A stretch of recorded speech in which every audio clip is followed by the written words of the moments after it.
Merci à chacune et chacun d'entre vous d'être là. Un merci plus particulier. Alors, dans l'ordre ou dans le désordre, je suis content d'avoir parmi nous Monsieur le maire de Dommartin, ça commence bien, Monsieur le maire de Dommartin, Alain Thivillier, Monsieur le maire de Bully, Charles-Henri Bernard, le président du syndicat intercommunal des eaux du Val d'Azergue, Monsieur Debiès, Madame Peuget, directrice des services de la CCPA.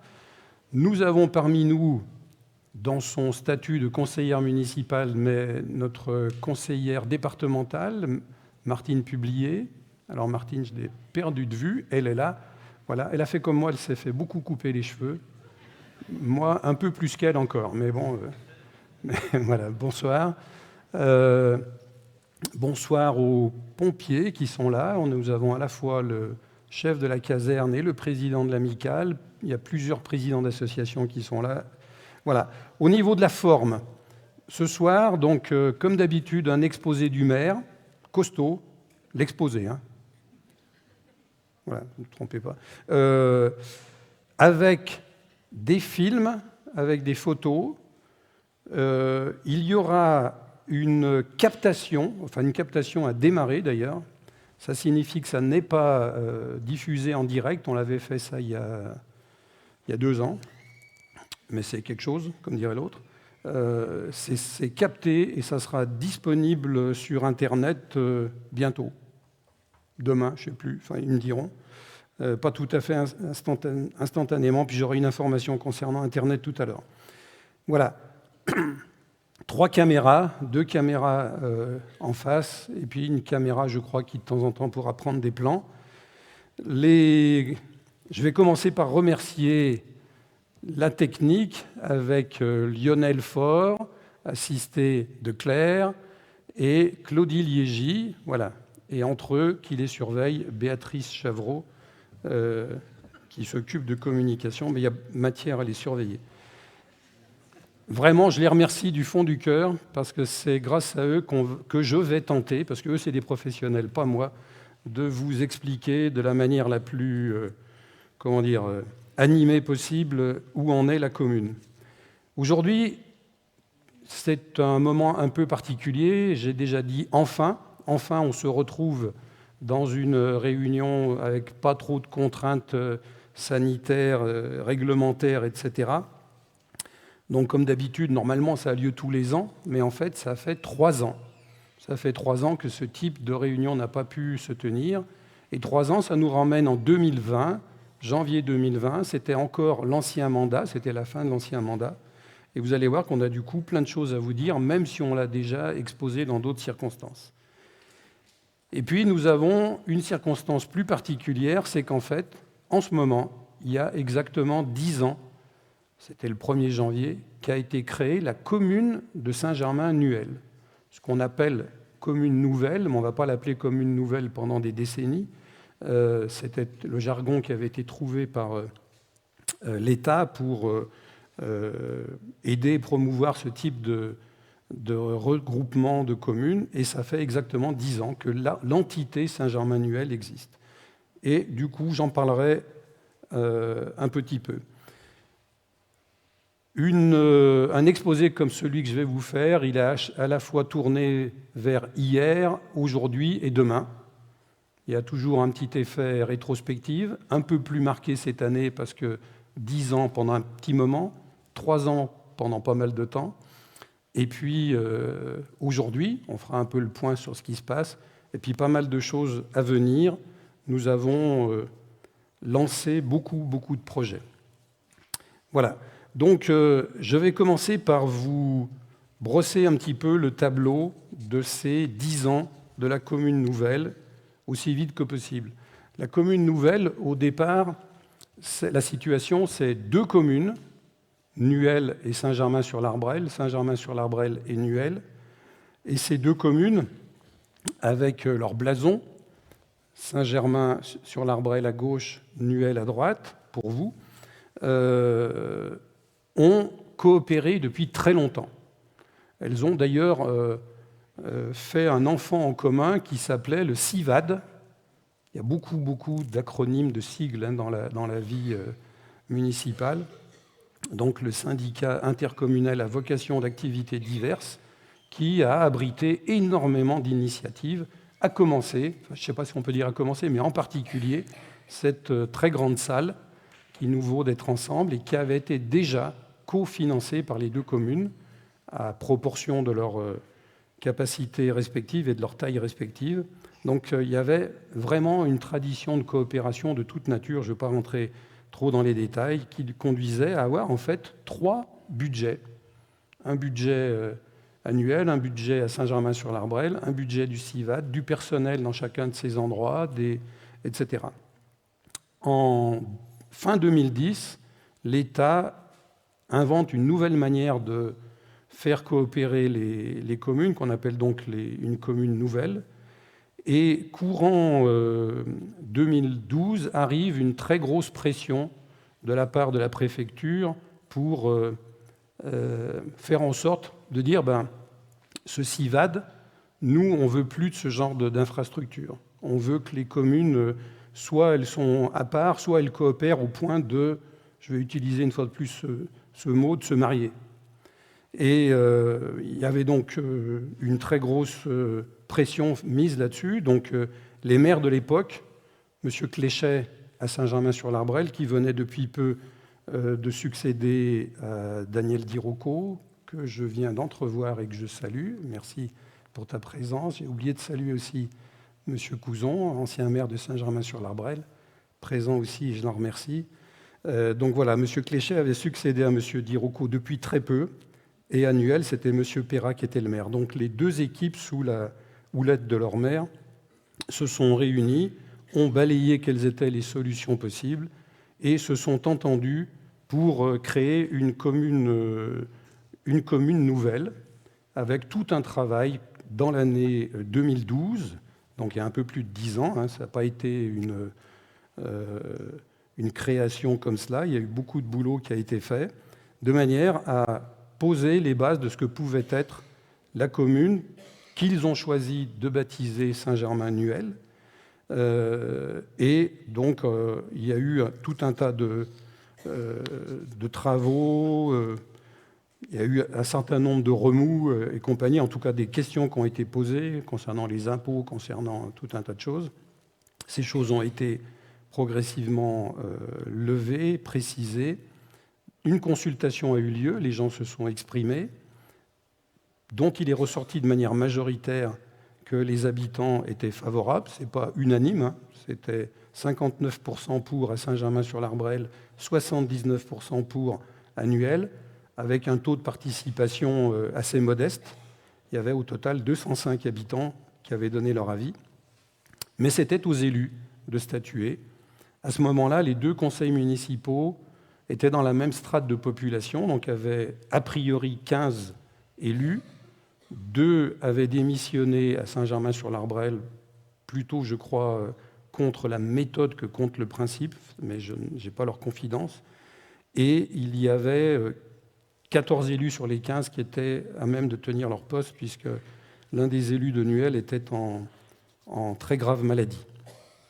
Et du coup, quand le vote a eu lieu, à Saint-Germain-sur-l'Arbrelle, 9 ont dit oui, 3 se sont abstenus, 1 contre. Annuel, 14 élus présents, 12 favorables, 2 contre. Donc de manière nette, ça fait quand même 21 pour, au total, quand on cumule 3 abstentions et 3 contre, de manière nette, les deux conseils municipaux se sont mis d'accord sur les 6 points fondamentaux qui permettent au préfet de dire « je crée une commune nouvelle ». C'était absolument novateur, puisque notre commune fait partie, grosso modo, des 10 premières en France. Sa création a été un peu éclipsée dans le Rhône par la présence de Thizy-les-Bourgs sous l'impulsion de M. Mercier, ministre, etc., donc avec une ministre qui avait travaillé sur ces textes-là.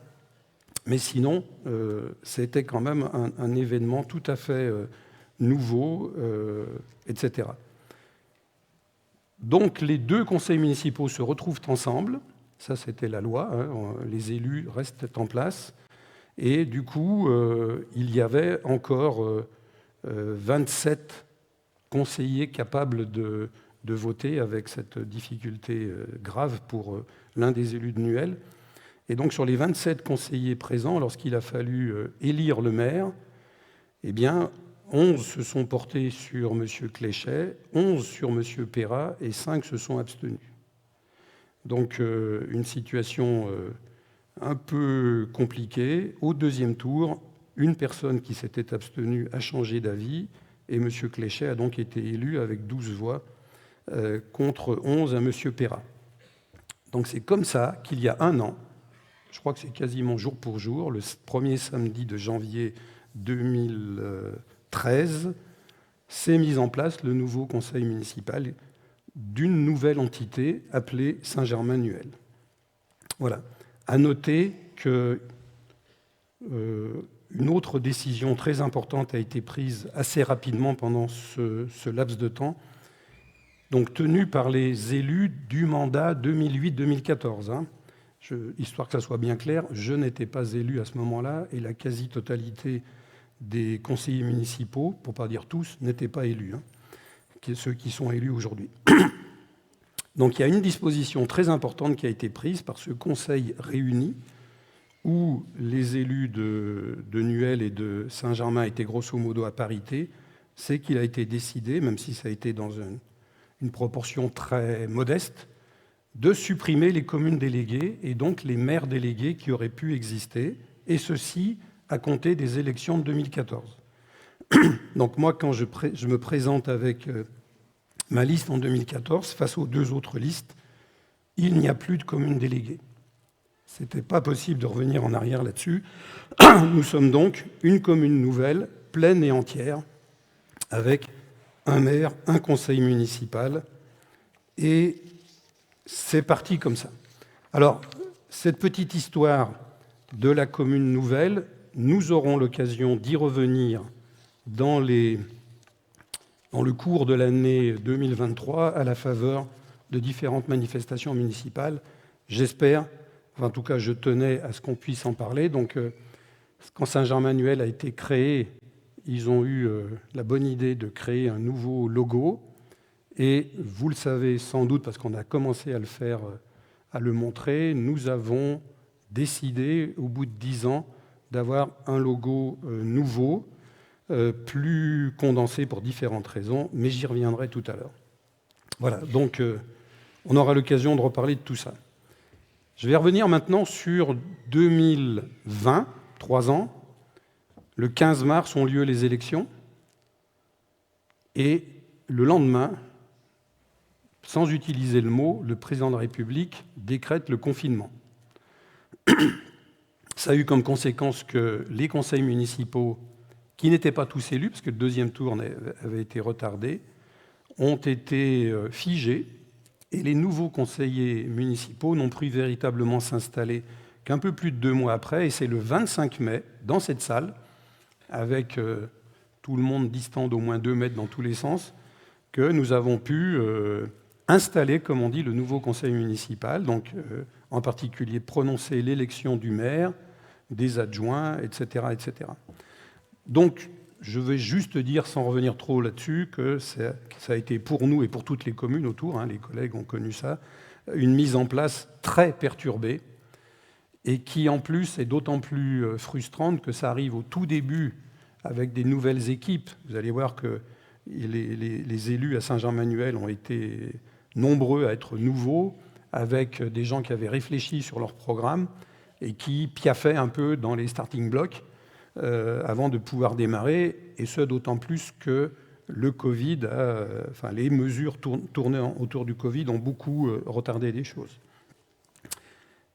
Alors, nous sommes dans une commune où il y a eu 2 listes, qui ont fait l'une et l'autre des scores importants, hein, c'est à peu près 60-40% pour chacune.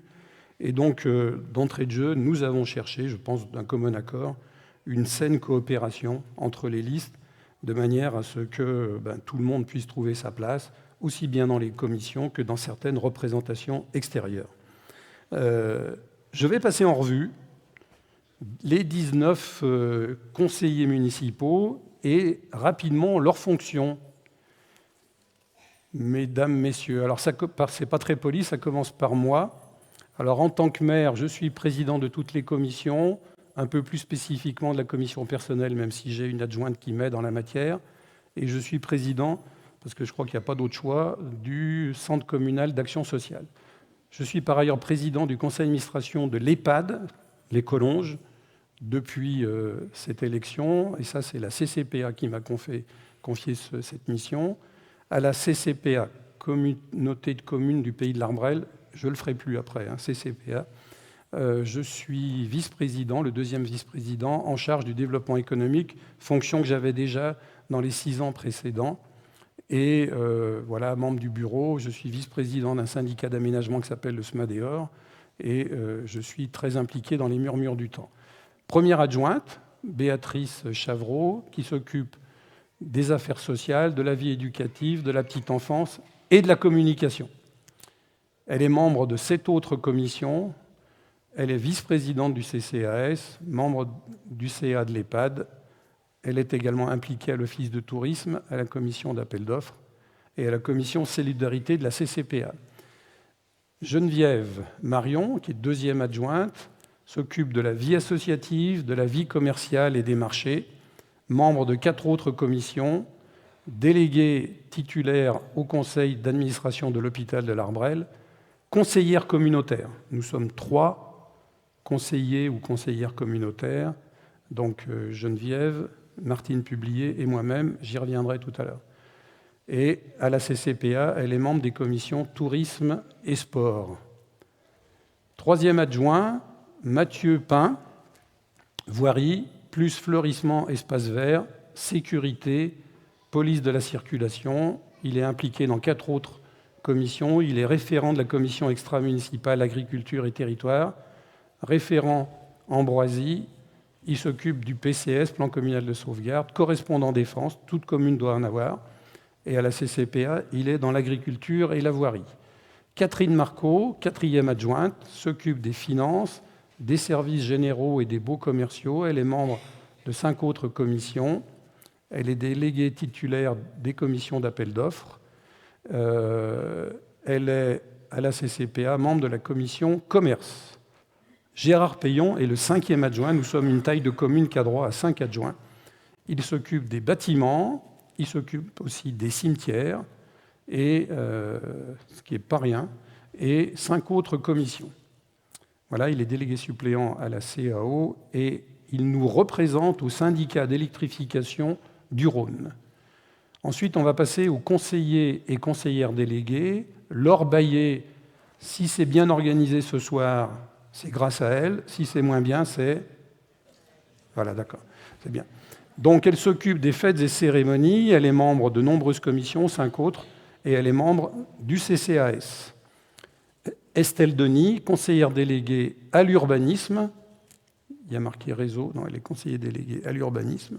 Elle est membre de 6 autres commissions, membre du CCAS, et elle est à la commission aménagement du territoire de la CCPA, dont le patron est là, puisque c'est Alain Thivillier, le maire de Dommartin, qui s'occupe de ça, qui lui aussi, comme Charles-Henri, fait partie du bureau de la CCPA.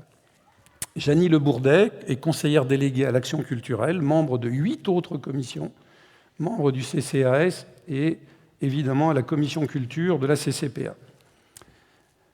Autre conseiller délégué, Philippe Thibault, qui s'occupe de développement durable, d'environnement et des réseaux. Il est membre de 4 autres commissions. Il est délégué titulaire au syndicat d'assainissement qui est basé à Châtillon, qui s'appelle le CIVU de l'Après. Il s'occupe des forêts, des bois, des rivières, etc. Il est membre suppléant au CIRIPT, le syndicat de rivières, dont vous avez reçu la revue Ricochet. Il est également au syndicat des eaux du Val d'Azergue, auprès du président de Biès. Voilà, et il est membre des commissions développement économique, assainissement et sport. Éric Duponchel est conseiller délégué jeunesse, patrimoine et tourisme, membre de 5 autres commissions. Il nous représente à l'Office de tourisme lui aussi. Il est le référent du géoparc du Beaujolais et doit être suppléant au CIEVA. Les conseillers municipaux, on va vous les présenter 2 par 2. On ne va pas dire dans quelle commission ils sont tous autant qu'ils sont. Claire Maigret, membre de 3 commissions, membre du CCAS, délégué titulaire pour le plan des petites randonnées du Rhône, le PDIPR, et à la CCPA, il s'occupe de 2 thèmes qui lui tiennent à cœur, la mobilité, surtout en vélo, et les déchets. Florent Perrache est membre de 2 commissions. Il a en particulier une grosse tâche qui fait que vous en entendrez parler tout à l'heure, peut-être même que vous le verrez. Il est référent du projet de la place de l'Alambic et il est délégué suppléant au CIEVA. Marc Pouilly est membre de 4 commissions. Petit mot concernant Marc. Son boulot l'a amené pour une mission de moyenne durée avec un centre de gravité à La Paz, en Bolivie, la banlieue proche de Saint-Germain-en-Laye. Donc évidemment, il a dû renoncer à sa charge d'adjoint. Et à ce titre-là, je remercie à nouveau Estelle qui a pris le côté urbanisme et Philippe Thibault qui a pris le côté... Estelle Denis, pardon, qui a pris le côté urbanisme et Philippe Thibault le côté développement durable et réseau. Et à distance, Marc reste un atout précieux. Il lui arrive même aussi d'être régulièrement de passage. Il a même assisté, par exemple, au dernier conseil municipal. Franck Santi est membre de 4 commissions, en particulier les commissions qui sont un peu dans le dur, la voirie, les bâtiments, les choses comme ça. Et il est délégué suppléant auprès du syndicat d'assainissement de Châtillon. Martine Publier, donc elle est membre de 5 commissions. Vous savez qu'elle est conseillère départementale. À la CCPA, elle est conseillère communautaire. Et elle est membre à la CCPA des commissions Dévéco et Commerce.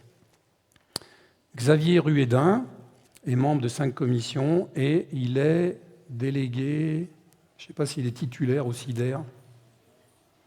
Non, suppléant. Ouais. C'est Serge qui est délégué titulaire. Coralie Virieux est membre de 5 commissions, elle est membre du CCAS.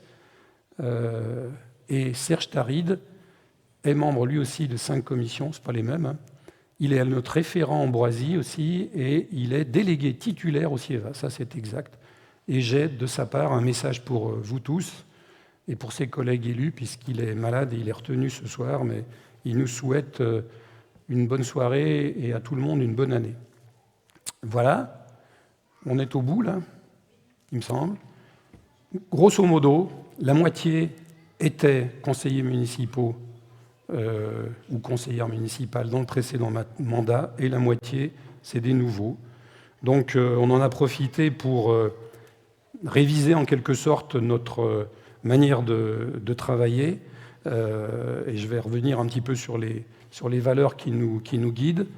Juste au passage, vous avez vu, il y a une très forte implication dans le fonctionnement de la CCPA. Moi, j'ai tenu à ce qu'il y ait un membre de notre équipe municipale dans chacune des commissions de la CCPA, ce qui n'était pas tout à fait le cas dans le mandat d'avant.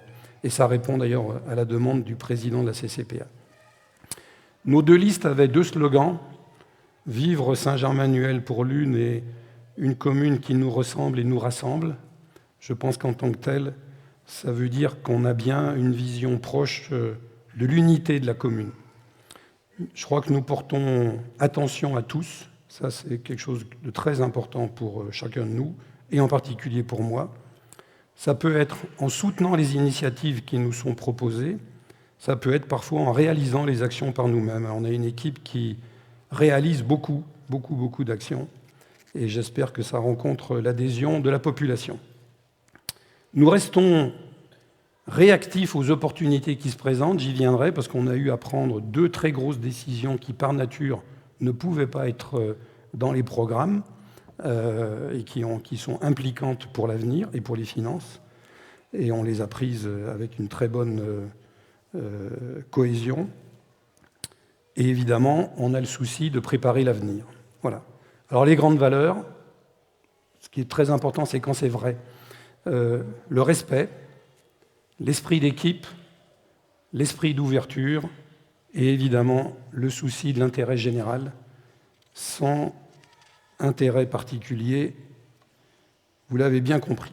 Alors je vais commencer à récapituler ce qui s'est passé en matière d'action par le monde associatif. Nous sommes dans une commune qui a une bonne trentaine d'associations une trentaine d'associations qui, chaque année, participent à peu près toutes au forum qui a lieu au tout début septembre. Pardon. Nous utilisons pour ça une dizaine de locaux. Voilà la vraie photo du forum des associations de cette année. Nous avons une dizaine de locaux dédiés, parmi lesquels 2 fleurons, la salle d'animation rurale annuelle, qu'on appelle aussi la salle des fêtes. Cette salle des fêtes, si jamais on a la photo, on l'a fait rénover par nos agents pendant le temps où elle n'était plus praticable à cause des contraintes du Covid. Donc vous voyez l'état dans lequel était la salle avant ces travaux et nos 3 agents qui se sont occupés au mieux à retaper tout ça. Je ne sais pas si on a la photo de ce que ça donne après. Si on n'a pas la photo, il faut venir à la salle des fêtes le coup d'après. Comme ça, vous verrez que ça a été très bien fait. Et puis, nous avons la salle polyvalente du Colombier. Alors, certains l'ont remarqué. Je ne sais pas si vous savez, vous êtes sur un sol tout neuf. Certains l'ont vu, pas tous, non mais ce n'est pas un reproche, hein, c'est parce qu'il ressemble quand même étrangement au précédent, puisqu'on a refait surfacer. C'était un sol qui a été fait il y a une grosse vingtaine d'années, donc ça a été un très bel investissement qui a été fait, un très bon choix. Mais au fil du temps, les rebonds au basket, au tennis en particulier, n'étaient plus tout à fait ça. Ça glissait un peu ou pas mal selon les avis. Certains parents s'en plaignaient, les clubs nous avaient alertés. Et donc, aux vacances de Toussaint dernière, nous avons fait faire ce gros travail de polissage et de reconstitution de la couche supérieure avec des procédés aussi semblables que possible, si ce n'est que ce n'est plus les mêmes produits qu'avant, puisque dans l'intervalle, tous les solvants ont été interdits, etc. Vous l'avez peut-être remarqué, du coup, évidemment, on a refait les peintures par-dessus. Elles sont toutes neuves, toutes belles, et on a rajouté un marquage de handball, si jamais dans nos écoles, ils ont envie de pratiquer le handball. Donc il y a 4 sports qui sont marqués ici. Le basket, le sport le plus pratiqué dans notre commune. Le tennis, le badminton qui se joue en travers avec 4 emplacements. Et donc désormais, possiblement, le handball, même si on n'a pas de club, mais c'était quand même le bon moment pour le faire. Hein. Sinon, on en reprenait pour pas mal de temps. Donc l'usage sportif est totalement central là-dessus. Et je ne sais pas si vous savez, on l'a déjà dit, nous avons eu pour la première fois, c'est d'ailleurs marqué sur le bandeau jaune là, du basket club, nous avons eu une équipe qui a gagné à l'échelle de la région Auvergne-Rhône-Alpes dans sa catégorie. Donc ce qu'on appelle les U15, U ça vient d'un acronyme anglais, donc les moins de 15 ans, qui nous ont fait la grande joie de ramener le trophée. Et nous les avons célébrés avec leur président et le club de l'Arbrel, avec qui... Ah bah tiens, il y en a d'ailleurs, je les reconnais.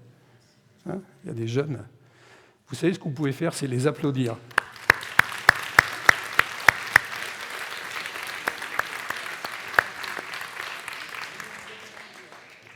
Alors les filles ont fait presque aussi bien dans la même catégorie, elles sont allées en finale. Bon, elles ont oublié de gagner la finale, ça vous rappelle quelque chose, mais c'est quand même remarquable. Donc vraiment un très beau travail qui illustre d'ailleurs au passage, voilà, on les applaudit aussi. Je ne sais pas s'il y en a dans la salle par contre, mais on les applaudit de tout cœur. Et c'est aussi le produit de cette coopération qui a été mise sur pied, je crois qu'on peut le dire, par Geneviève Marion, quand elle était présidente, de 4 clubs au total, Pontcharrat, Saint-Forgeux, l'Arbrel et Saint-Germain-Nuel. Voilà. Donc ça permet à tout le monde, et en particulier à nos jeunes, à jouer au bon niveau, très, très sportif ou plus loisir comme ils veulent. L'essentiel, c'est le sport. Au passage, je continue mes quiz. Est-ce que vous savez qu'on a nettement plus de 300 inscrits dans nos clubs de sport au total, quand on cumule les différentes pratiques qui sont sportives ou loisirs, hein, selon les cas.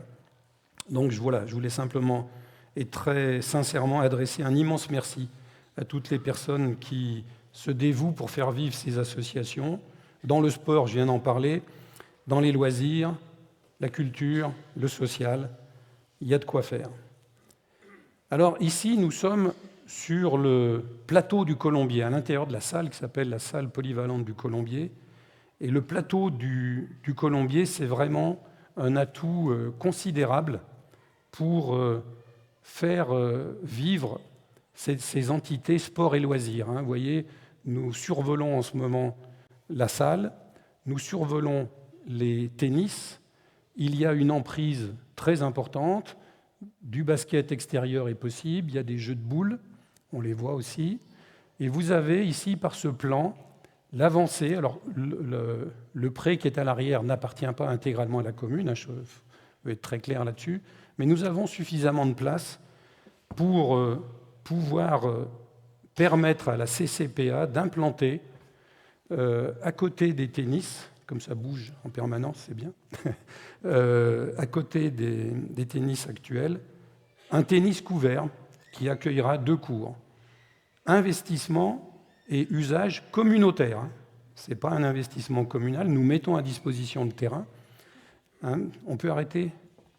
Non, c'est peut-être compliqué. Voilà, ça sera par là. D'accord? Et ça prendra vite forme, j'en parlerai tout à l'heure, parce que donc le projet avance, il a été voté par la CCPA, et notre commune fera partie des 2 premières communes où seront implantés ce type d'équipement avec les collègues de Besnay. Et donc, dans les quelques mois qui viennent, c'est dès qu'on approche que c'est compliqué de dire quand est-ce que ça se fera. Mais vraiment, là, tous les feux sont ouverts. Par ailleurs, j'en profite pour vous dire que du coup, nous sommes en réflexion sur cette implantation de tennis extérieur. Celui-là, il est tout neuf, ou à peu près, on l'a refait complètement à neuf il y a 4-5 ans. Celui-là est fatigué. Nous le savions, nous n'avons fait qu'un relifting qui devait durer 4-5 ans. Comme on en est à 4-5 ans, il est vraiment fatigué. Donc de toute manière, ce tennis-là est condamné et nous allons regarder comment réimplanter un ensemble dédié au tennis avec des cours communaux extérieurs et cet équipement communautaire. J'espère que je suis bien clair sur les responsabilités des uns des autres. Voilà. Et puis, concernant notre salle, notre chère salle du Colombier, donc nous avons pu faire refaire ce sol, et nous avons maintenant, tiens, on peut arrêter l'image, il nous reste à statuer sur 2 problèmes qui se posent ici. C'est le problème d'étanchéité au niveau de cette verrière, qui à la fois joue potentiellement le rôle d'évacuation de fumée, et puis qui fait arriver de la lumière indirecte, qui est tout à fait bienvenue, mais qui nous crée des soucis selon la nature des orages, la manière dont ça vient, etc. L'eau, monsieur le président du CIEVA, des fois il y en a trop, des fois il n'y en a pas assez, c'est toujours compliqué. Et puis ici, la verrière, qui est un sujet récurrent. Nous avons fait intervenir une experte, enfin un expert qui se trouve être une dame, qui est agréée auprès des tribunaux et qui est experte en la matière, qui vient de nous faire passer son audit. Et donc on va regarder parmi les solutions qu'elle propose, qu'elle préconise, qu'est-ce qui a du sens. Donc ça sera un des chantiers de l'année 2023 en fonction du moment où ça peut se faire, parce que ça peut éventuellement perturber l'usage de la salle pendant quelques temps. Mais on est déterminé à trouver. Le reste de la toiture étant a priori en bon état. Voilà. Donc un chantier de plus. J'aurai l'occasion de revenir sur d'autres grands projets un peu plus tard. Je voudrais maintenant, un peu dans la foulée de ce qu'on se dit sur les associations, revenir sur un chapitre touchant plutôt le lien social et les différents âges de la vie. Et d'ailleurs, je vais recommencer à vous parler du Covid, cette fois-ci non pas en tant qu'entrave au fonctionnement municipal, mais pour plutôt souligner combien, à ce moment-là, de nombreuses personnes ont été capables de se mobiliser. Alors, que ce soit les bénévoles, les professionnels, nos commerçants sédentaires ou nos commerçants forains, les personnes qui ont pris le statut de sentinelle, les entreprises qui nous ont donné des masques, nos enseignants, nos agents. J'ai conscience qu'avec la liste, je prends des risques. J'y englobe évidemment les élus qui ont été très investis et qui ont montré à ce moment-là une facette de solidarité qui a été très efficace et qui a fait du bien, je pense, à tout le monde. Il y a eu une autre preuve de solidarité récente, c'est avec ce qui s'est passé en Ukraine. Il faut reconnaître que les crises se succèdent, hein, et qu'on a ici une image des collectes qui ont pu être faites, dont vous savez d'ailleurs qu'elles ont même d'une certaine manière un peu débordé les capacités d'absorption. Mais voilà, on a trouvé, à Nantilly, il y avait des camions qui partaient régulièrement pour l'Ukraine. C'est bien là aussi une belle solidarité. Souligner aussi, même si c'est une très belle initiative privée, le couple qui a décidé ça est là, et je la remercie à nouveau, c'est qu'une de nos familles accueille 3 personnes ukrainiennes d'une soixantaine, un couple d'une soixantaine d'années et la maman de madame, je crois. J'espère pas dire de bêtises. Donc nous avons 3 Ukrainiens dans notre commune qui viennent de villes dont on a appris à connaître les noms, puisqu'ils viennent de la région de Kharkiv, Kharkov en russe, Kharkiv en ukrainien, si j'ai bien compris. Des personnes bouleversées dans leur vie personnelle par ce que vous savez. Et bien, écoutez, nous avions besoin de renforts à certains moments dans la journée à l'école. Et parmi ces personnes qui sont venues, eh bien, la dame du couple, qui s'appelle de son prénom Olga, travaille désormais pour la commune plusieurs heures par jour, les jours où il y a école. Voilà, et elle a su s'insérer dans l'équipe. Je peux en prendre à témoin une autre personne qui travaille désormais chez nous, que je ne sais plus à où elle est, qui est Chantal Nové, qui est là, voilà, qui est là devant moi, j'aurais pu. Voilà, n'est-ce pas? Donc vous travaillez, Chantal, avec Olga. Voilà. Je vous disais tout à l'heure qu'on aime bien faire des choses, donc on a lancé pas mal de nouveautés en matière de fonctionnement de la commune, et en particulier, nous avons mis sur pied un accueil des nouveaux arrivants. Ça n'existait pas vraiment, ou tout du moins ça a dû être repris, et nous avons fait une séance qui a servi un petit peu de séance de rattrapage. Alors, on avait encore les masques, mais on avait le droit de se voir, c'était encore partiel, et ça a eu un très beau succès. On la répétera, pas tous les ans, et on autorisera les gens qui viennent d'arriver depuis peu. Il y a un nouvel arrivant, d'ailleurs, il y a un, au moins, qui s'est présenté à moi tout à l'heure, qui s'appelle Monsieur Pouget, mais ce n'est pas le même. Voilà. Donc c'est une autre famille Pouget qui s'est installée. Donc je les salue. À leur tour, ils auront l'occasion de venir à la séance d'accueil, où il y a même un petit cadeau pour chaque famille qui vient. Uniquement pour celles qui viennent, pardon. Nous avons fait la même chose pour les bébés de l'année. Alors ça ne fera peut-être pas qu'on attende 3 ans pour refaire. Avec un petit bémol quand même, c'est que, puisque je partage tout avec vous, on a beaucoup moins de naissances que l'année dernière. Mais alors franchement, beaucoup moins, quoi. Au niveau français, ça fluctue de quelques pourcents. Nous, c'est divisé par 2. C'est passé de 25 à 13. Faites ce qu'il faut. Qu'est-ce que je vous dis, moi ? Faites ce qu'il faut. Je vais y revenir, on a des superbes écoles, on a des accords pour tout ce qui est accueil des bébés, de la petite enfance, etc. Parmi les nouveautés aussi, un spectacle offert par le CCAS à l'automne. Là aussi, il faudra peut-être qu'on le fasse un peu mieux connaître. Il paraît même qu'il y a une photo avec une comédienne endiablée. Nous avons adhéré, nous ne sommes pas les premiers, mais on a essayé de ne pas être les derniers, à l'action sur Octobre Rose. Nous faisons également depuis déjà 3 ans, je ne sais plus, des spectacles gratuits en été. On a peut-être la photo de l'un d'entre eux, qui évidemment on essaye de tenir dehors si l'été est à la hauteur de ce qu'on en attend. Voilà. Et puis nous avons lancé aussi la semaine de l'arbre avec un marché qui a à la fois servi à la municipalité parce qu'on a acheté des arbres, mais qui a permis aussi de faire des actions avec les scolaires. Vous assistez ici à une séance scolaire autour de la plantation d'arbres, dont des arbres fruitiers, mais je ne connais pas tout, dans le pré aux moutons où il y a des chevaux. Voilà. Mais historiquement, il s'appelait le pré aux moutons. Voilà.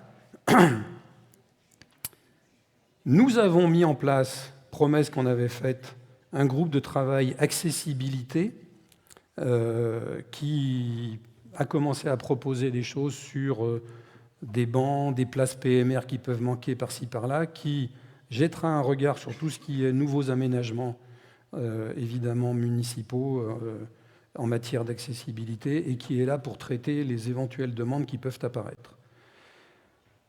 Nous avons soutenu une initiative remarquable qui est venue de l'intérieur de la commune, qui est venue de l'EHPAD des Collonges, et en particulier de 2 personnes qui ont un rôle important et qui se trouvent être citoyennes de notre commune, Madame la directrice, Madame Perrache, et la responsable de l'animation, Madame Julie Violet-Bourrican, j'ai dû concentrer les deux, qui ont porté un projet de tiers-lieu. Alors tiers-lieu, c'est un nom qui commence à apparaître, vous n'êtes peut-être pas tous familiers avec ça. C'est un espèce de lieu mixte où on essaye de faire se rencontrer, se côtoyer différentes initiatives. Là, en l'occurrence, c'est un lieu qui est implanté dans l'EHPAD ou à côté de l'EHPAD et qui va s'appuyer sur un investissement qui va être fait sous la forme d'une véranda qui va permettre d'accroître les espaces disponibles pour faire ça et de créer des ponts quelque part, des ponts également entre les résidents de l'EHPAD et la population de la commune et autour. Il y a des gens d'ailleurs qui viennent de nombreuses communes à cette initiative qui démarre juste, qui a choisi le nom de Arrimage, donc il faut prononcer l'accent circonflexe sur le A, et ça fait un peu tiquer nos ordinateurs quand on tape le mot, mais enfin bon, c'est le mot qui a été choisi. C'est vraiment une initiative exceptionnelle. Ça répondait à un appel à projet de l'État dans toute la région Auvergne-Rhône-Alpes. Sur 25 dossiers proposés, il n'y en a que 2 qui ont été soutenus, dont le nôtre, entre guillemets, enfin celui de l'EHPAD, c'est celui de l'EHPAD. Évidemment avec le soutien de la commune, avec le soutien de la CCPA aussi, qui a voté une petite rallonge budgétaire pour faire face à l'explosion des coûts de la véranda, parce que dans l'intervalle, tout avait explosé. Le coût, hein, pas la véranda. Voilà, pardon. Donc, bienvenue à l'Arrimage, et tous autant que nous sommes, il faut qu'on prenne l'habitude d'aller à l'EHPAD, à la fois évidemment pour y rencontrer les résidents, mais aussi parce qu'il s'y passe des choses intéressantes. J'espère que vous avez été nombreux à voir l'exposition extraordinaire de photos de résidents, les intemporels. C'était vraiment un travail remarquable. Je sais qu'on a été nombreux à y aller et y retourner. Il y a encore d'ailleurs quelques photos, dont des personnes de la commune, qui sont mises en valeur ainsi. C'est un merveilleux travail très respectueux et très esthétique, très chouette. Voilà. Il y a eu une exposition de peinture récemment par le club de la Treille, etc. Donc, entre l'Arrimage et puis tout ça, il faut créer de plus en plus de liens avec l'EHPAD. À l'autre bout du spectre, on a des jeunes, alors je sais qu'il y en a quelques-unes qui sont là, qui veulent créer une junior association. Une junior association, c'est un concept qui permet à des jeunes qui ne sont pas adultes de créer une association en toute légalité, alors que ce n'est pas si simple. Voilà.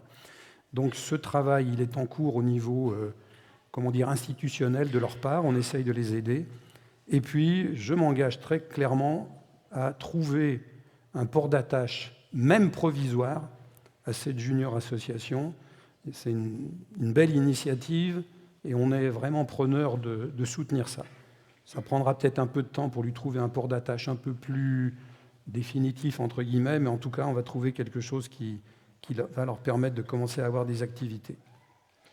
Nous avions aussi, sur des encore plus jeunes, pris l'initiative de créer un groupe Graines de citoyens.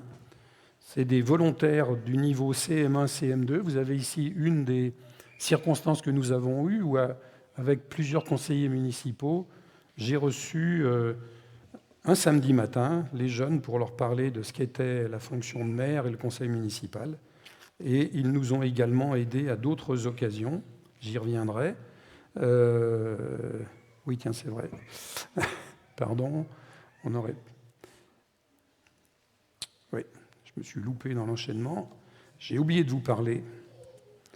Je ne sais pas si vous savez, on a eu tout à l'heure donc, le trophée avec nos jeunes basketteurs. Nous avons aussi dans la commune une Miss qui a gagné au niveau Beaujolais et Rhône. Au niveau Rhône-Alpes, elle a fait 3e. Lilou Garcia, vous voyez, au milieu, là. Et puis, à côté de moi, vous avez vu qu'elle est plus grande. Hein, voilà. Lilou, donc, dont la maman a des attaches avec notre commune et qui s'est présentée comme étant de chez nous, donc très, très sympathique, etc. Voilà, pardon, j'avais oublié ça, il y avait la photo. J'ai oublié dans l'enchaînement. Au niveau de l'intergénérationnel, j'y reviens pour essayer, parce qu'on a évoqué les anciens, les jeunes, etc. Je voudrais souligner, si vous retrouvez la photo, que de temps en temps, nos écoliers viennent à l'EHPAD. Vous avez ici une classe qui est venue porter le muguet. Vous voyez les muguets là à côté, à nos anciens. Et je peux vous dire, j'y étais, qu'il y avait beaucoup d'émotions de part et d'autre.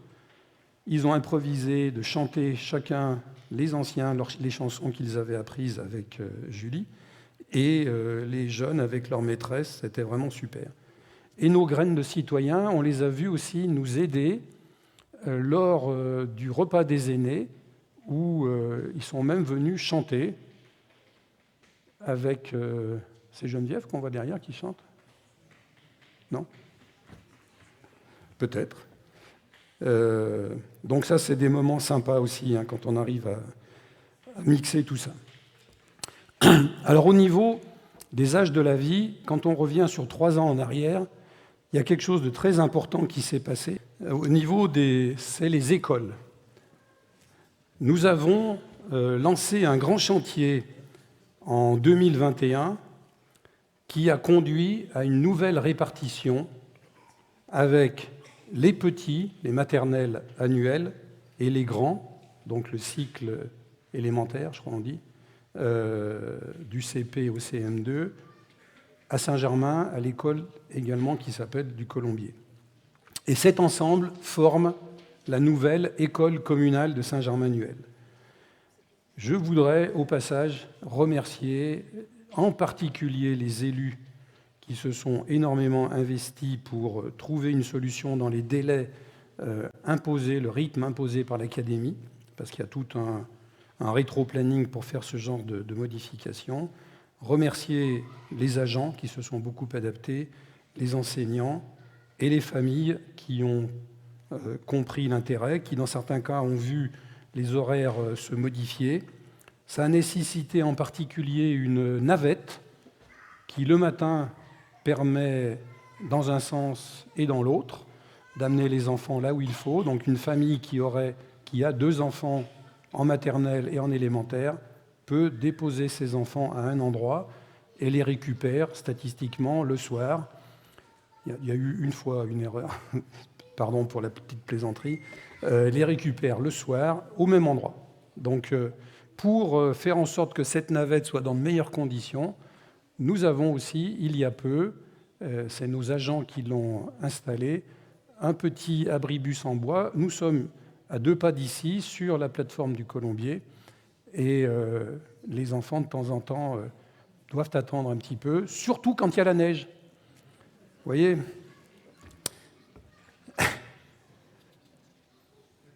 Alors, cette réforme, elle a tout un tas de vertus. Elle permet évidemment de faire en sorte que les enfants de la commune se connaissent mieux, à travers cela les familles aussi, parce que nous avions jusqu'à présent conservé 2 écoles généralistes aux 2 endroits. Ça permet aussi de mettre en place des services plus adaptés, par exemple des études surveillées pour les grands. On n'avait pas les moyens de les mettre des 2 côtés, il n'était pas possible de faire que d'un côté. Et également, on fait des aménagements extérieurs je pense qu'il y a en particulier une photo de travaux qui ont été faits sur la plateforme de l'école de Nuel.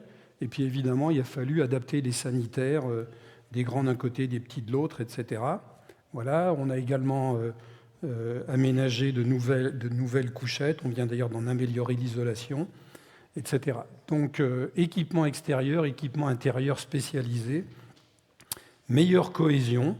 Un petit exemple de cohésion, tous les ans, nous remettons aux enfants qui quittent l'école pour aller au collège des dictionnaires. On est resté très mode ancienne, moi j'adore ça. On a mis beaucoup de paquets sur le numérique dans les écoles, mais il faut garder le contact avec le livre. Et donc, vous voyez, ça se passe en été, il arrive même qu'il fasse beau.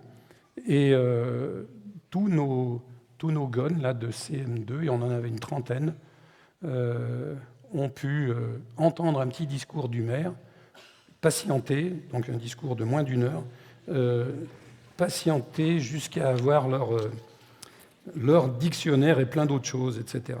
Et puis évidemment, la première fête, c'était la photo de tout à l'heure, en avant-première. Vous voyez, lorsqu'on a une école de l'ampleur de l'école communale, qui a, je crois, 214 enfants, quelque chose comme ça au total, évidemment, ça fait beaucoup de monde lorsqu'il y a la fête. Ils implantent un plateau beaucoup plus grand que le mien pour cela. Et évidemment, c'est une très belle manifestation d'unité de la commune. Et puis, par ailleurs, à mentionner, parce qu'on en est très fiers pour elle, nous avions déjà une ATSEM diplômée et les deux autres dames qui faisaient fonction d'ATSEM ont obtenu leur diplôme avec une sélection très importante. Je crois qu'il y a moins d'une personne sur 10 qui arrive à l'avoir. Donc là aussi, si vous le permettez, on les applaudit à distance.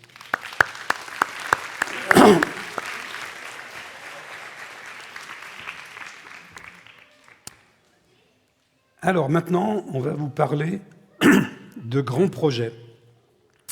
Des grands projets qui concernent les deux centres-bourgs. Donc il va y avoir 2 films. Ça, c'est le critère. Les enfants commencent à être moins attentifs. Donc il faut que j'accélère. Nous allons vous projeter 2 films. Quand c'est vous qui ferez du bruit, ça sera grave. Donc, 2 films qui vont évoquer tour à tour les projets. Donc vous me verrez parler des projets sur le bourg de Nuel. Vous entendrez qu'il fait froid lorsque ça a été tourné, parce qu'on l'a tourné lorsque Lionel a pu être disponible. Je le remercie une nouvelle fois, mais on finira par faire tous les remerciements à la fin. Lui aussi avait très froid avec sa caméra, etc. Et concernant le grand chantier autour de la rénovation de la place de l'Alambic sur Saint-Germain, c'est Florent Perrache, que vous avez vu en photo tout à l'heure, qui fera la même chose. Lui aussi, il faisait froid, mais je pense qu'il avait une doudoune meilleure que la mienne. Et entre ces 2 reportages qu'on va vous faire passer l'un après l'autre, vous allez voir, Lionel a construit une connexion entre les 2, très dynamique, avec un personnage que je vous présenterai tout à l'heure. Allez, projection. Nous sommes le 10 décembre 2022. Nous nous trouvons sur l'esplanade qui enserre les équipements collectifs de la commune dans le bourg de Nuel. Derrière moi, la mairie annexe, la salle d'animation rurale, la salle des fêtes, comme on dit, avec le terrain de jeu, les abords qui sont autour. De l'autre côté, que vous ne voyez pas évidemment, l'école. J'y reviendrai rapidement tout à l'heure. C'est un endroit ici où de nombreux projets vont prendre forme, à commencer évidemment par la salle modulaire de spectacle dont nous avons annoncé la création par une séance publique il y a déjà quelques semaines et qui est un projet qui avance. L'avant-projet a été adopté à l'unanimité par le conseil municipal et à l'heure où je vous parle, notre architecte met la main définitive à l'avant-projet définitif pour avoir tous les détails de ce projet. Ce projet, vous en avez quelques images par une maquette 3 dimensions qui simule ce que pourra être cet équipement extrêmement discret en matière d'insertion, que je pourrais vous commenter, avec une structure qui va trouver son assise au niveau inférieur, salle des mariages et salle de la treille, qui aura son accès principal pour le public au même niveau qu'aujourd'hui la salle des fêtes, qui communiquera avec cette salle et qui aura un toit plat qui lui sera en connexion avec le terrain de jeu qui sera restructuré et reconstitué et qui pourra d'ailleurs recevoir des équipements peut-être un petit peu plus adaptés qu'aujourd'hui en matière de pratique sportive, de pratique de loisirs. Donc cette petite maquette que vous avez pu voir vous montre à la fois l'équipement de l'extérieur, insertion paysagère la plus discrète possible, toit végétalisé, communication directe avec le plateau sportif et quelques images de ce que pourrait être l'intérieur. Le projet prendra d'ailleurs une facette complémentaire avec l'évolution indispensable de l'utilisation des locaux de la mairie annexe. Nous aurons toujours la salle des mariages en bas. Vous le savez, il est désormais possible d'avoir des mariages annuels. On avait une petite difficulté juridique là-dessus. Elle a été levée il y a environ 3 ans et depuis, quelques mariages ont pu avoir lieu. Et c'est tant mieux, les familles qui ont des liens avec le bourg de Nuel peuvent nous le demander. Il fait très froid au moment où je vous parle. Je suis un peu gêné en matière d'élocution. Je ne vous le cache pas. Autre évolution à prévoir, je l'ai évoqué, c'est le plateau sportif. Pour ces deux aspects de l'évolution du secteur, nous sommes déterminés à lancer une participation citoyenne. Si vous avez des idées à partager avec nous, vous êtes les bienvenus. À Nuel, l'école est devenue l'école maternelle de l'ensemble des familles de Saint-Germain-Nuel, réforme que nous avons conduite il y a un peu plus d'1 an. Et désormais, cette spécialisation, nous la poussons de plus en plus. Nous avons par exemple cette année amélioré l'isolation d'un des 2 endroits où les enfants peuvent dormir, les petits-enfants peuvent dormir. Nous avons dans la cour fait une plantation d'arbres. Nous avons équipé, peut-être vous pouvez le deviner, un des paliers de la cour pour que les enfants puissent s'y amuser. Et nous continuerons ces équipements spécialisés, ici pour les tout petits et au Colombier pour les plus grands. L'église de Nuel est un des joyaux de notre commune. Nous en avons assuré la pérennité en faisant faire des travaux très importants sur la toiture il y a quelques années. Il nous reste maintenant à faire un chantier qui est annoncé depuis longtemps, qui consiste à aménager le parvis de manière à mieux la mettre en valeur et également, fondamentalement aussi, de mieux assurer la sécurité du trafic en séparant le trafic des voitures d'un côté et le trafic piéton de l'autre. Et ce chantier, nous le reprenons avec un bureau d'études, avec l'idée de le faire aboutir en 2023, début 2024 au plus tard. Autre chantier qui va démarrer, celui de la réfection du mur de soutènement de la route qui permet d'accéder au cimetière. Ce mur a révélé ses faiblesses lorsque nous avons procédé au nettoyage de l'ancien cimetière et il est maintenant impératif de le refaire après avoir recueilli plusieurs avis divergents des bureaux d'études. Mais désormais nous avons la clé de cette affaire et les travaux vont bientôt commencer.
Bonjour à tous, je m'appelle Florent Perrat, je suis conseiller municipal et donc je vais vous parler du projet d'évolution de la place de l'Alambic. Pour faire ce travail, on a décidé de ne pas le réaliser en chambre, seulement entre élus.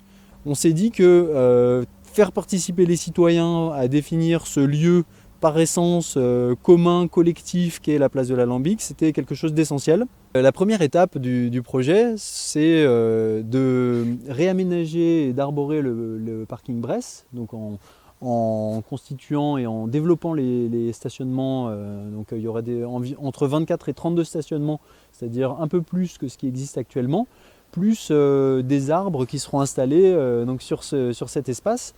Et en plus de ça, toujours sur cette même première étape, l'idée c'est de créer une dorsale piétonne donc qui permettra de relier le parking donc depuis l'entrée de la place jusqu'au bout, c'est-à-dire au bout de la place à l'extrémité vers le bassin d'orage, à pied ou à vélo, et donc de séparer les flux, on va dire, de mode doux, c'est-à-dire les piétons et les vélos, de la route. Donc il y aura vraiment une possibilité d'aller de bout en bout à pied sur la place de l'Alambic. La deuxième étape, c'est la création d'une place-parvis, donc qui sera accessible depuis la route départementale jusqu'à la route telle qu'elle est actuellement, et qui sera ici, donc sur cet espace qui est aujourd'hui l'espace utilisé pour le marché, avec le projet d'une création de halles couvertes qui permettra d'abriter que ce soit les usagers ou certains des commerçants du marché qui n'ont pas de quoi s'abriter à l'heure actuelle. Qui permettra aussi cette halle de proposer, d'accueillir certaines manifestations, comme par exemple des spectacles, des représentations voilà, en plein air. La troisième étape de ce projet, ce sera d'améliorer les abords des commerces en retravaillant notamment les trottoirs, les parties piétonnes. Et pour finir, la quatrième étape, c'est la requalification du centre technique qui aura été déplacé au préalable, requalification en locaux commerciaux, notamment orientés potentiellement pour une offre de restauration, donc c'est en tout cas un des souhaits qui a été évoqué, avec et ou café qui serait intégré dans ce bâtiment, constituer une surface piétonne aux abords du centre technique, à la fois piétonne et végétalisée, qui permettra d'accueillir une terrasse ou aux personnes de se promener. Donc ce projet, c'est un projet important qui va vraiment changer la face de la place de l'Alambic à terme et aussi la manière dont on la vit, puisque ça va changer la manière dont on s'y déplace. Ça va aussi permettre d'améliorer le développement économique sur cette place, de développer les commerces et aussi de rendre un aspect plus verdoyant, plus agréable à vivre. Donc finalement, à travers un projet, on arrive à jouer sur différentes dimensions et c'est vraiment quelque chose qui nous tient à cœur à travers ce projet.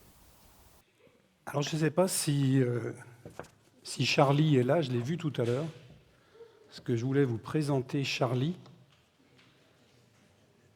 qui est le petit bonhomme qui vibrillonne comme ça. Là. Où il est, Charlie ?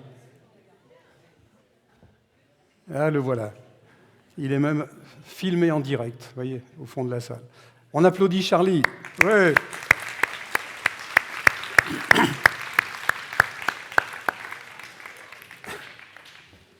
Alors, évidemment, on est un petit peu au cœur des grands projets que nous allons développer dans les années qui viennent. Hein. Je réinsisterai tout à l'heure sur le fait que ça ne va pas tomber du ciel comme ça, mais que le travail qui a été fait permet de disposer d'un programme, d'un plan, et d'insérer du coup les actions successives. Vous avez vu que Florent a évoqué au moins 4 phases, et donc ça permettra de les déployer progressivement. Je voudrais tout d'abord remercier les personnes qui ont participé à ce travail sur la place de l'Alambic, que ce soit à la faveur des forums, que ce soit sur les marchés où ils ont donné leur avis, etc., et plus particulièrement les personnes qui ensuite ont accompagné ce travail, cette réflexion. Je tenais à vous dire que concernant ce projet de la place de l'Alambic, vous pourrez regarder sur la table que je désigne, qui est à ma gauche, donc à votre droite. Florent est là, il pourra vous le commenter. Si vous voulez finir à 23 heures, mais parce qu'il sait plein de choses. Mais en tout cas, non, ça vaut le coup. Vous aurez des planches qui montrent à peu près ce qui se passe.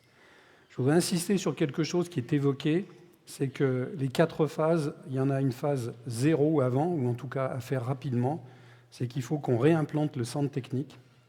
Donc nous sommes en train de travailler là-dessus, et ça va être très important pour nous que de définir ce qu'on va faire, où on va faire, etc. Et c'est un des atouts que nous apporte une décision importante que nous avons prise au niveau du conseil municipal au cours de ces premières années du mandat, c'est d'acquérir une grande surface qui est connue sous le nom de Pré Galione, 1,5 hectare, qui est juste à côté de la salle du Colombier. Vous allez pouvoir avoir des points de repère. Voilà l'impasse du stade par laquelle on arrive, etc. Et qui va nous permettre, la salle polyvalente est au fond, devant vous il y avait ça change vite, vous voyez. Donc cet immense rectangle aura 3 usages qui sont prévus dans notre PLU. Il y a un usage, le plus important, qui sera une réserve naturelle intangible pour 30 ans, et qui en particulier a comme vocation à assurer un corridor écologique pour les petits animaux, et deuxièmement, de faire une vraie marque de délimitation avec la partie plus urbanisée du sud, elle-même en continuité avec l'Arbrel. Les 2 autres facettes pourront être utilisées, je ne sais pas si je vais y arriver, l'une pour des équipements collectifs. Merci, si tu peux stopper l'image.